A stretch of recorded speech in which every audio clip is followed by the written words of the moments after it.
L'amour divin est tellement grand, comment pourrais-je jamais en mesurer la hauteur?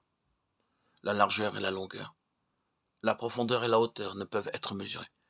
Ainsi j'ai besoin du Saint-Esprit, afin que ce divin et incommensurable amour puisse venir en moi avec abondance, en plénitude, complètement et continuellement. L'amour de Dieu a cet aspect dans les Écritures. Je rencontre le chiffre 7 encore et encore. Ici, le premier aspect de l'amour, du divin amour de Dieu, est qu'il se manifeste comme notre Sauveur. Il m'aime comme mon Sauveur. Si je vis maintenant dans la chair, je vis dans la foi au Fils de Dieu, qui m'a aimé et qui s'est livré lui-même pour moi. Galates 2:20. C'est le premier aspect de l'amour divin.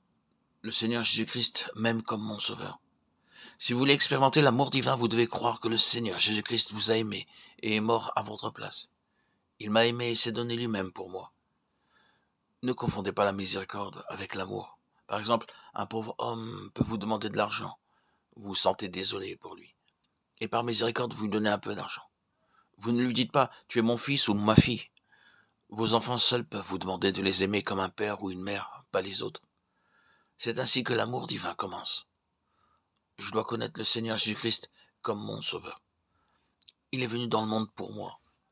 Lorsque Jean-Baptiste vit pour la première fois le Seigneur Jésus-Christ après son baptême, il dit dans Jean 1:29, « Voici l'agneau de Dieu ». Il ne dit pas « Voici le Messie, voici Jésus de Nazareth ». Il dit « Voici l'agneau de Dieu ». Personne n'est venu dans le monde pour ôter les péchés excepté le Seigneur Jésus-Christ, qui vint comme un agneau.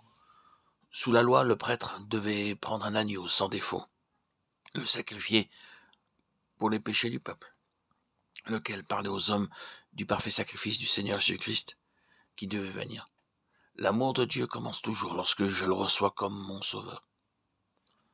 L'amour du Sauveur est le premier aspect de l'amour divin.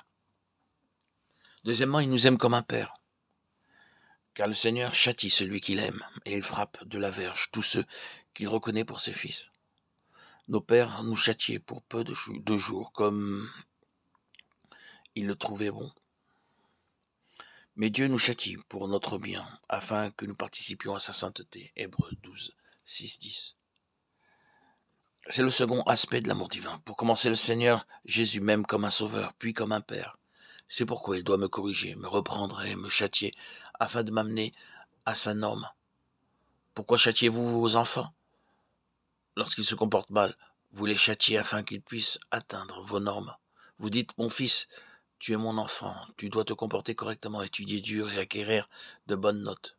Dieu dit, vous êtes mes enfants, et je veux vous rendre conforme à mon modèle, afin que vous puissiez être avec moi dans mon royaume. C'est pourquoi Dieu doit nous corriger, nous châtier, nous reprendre.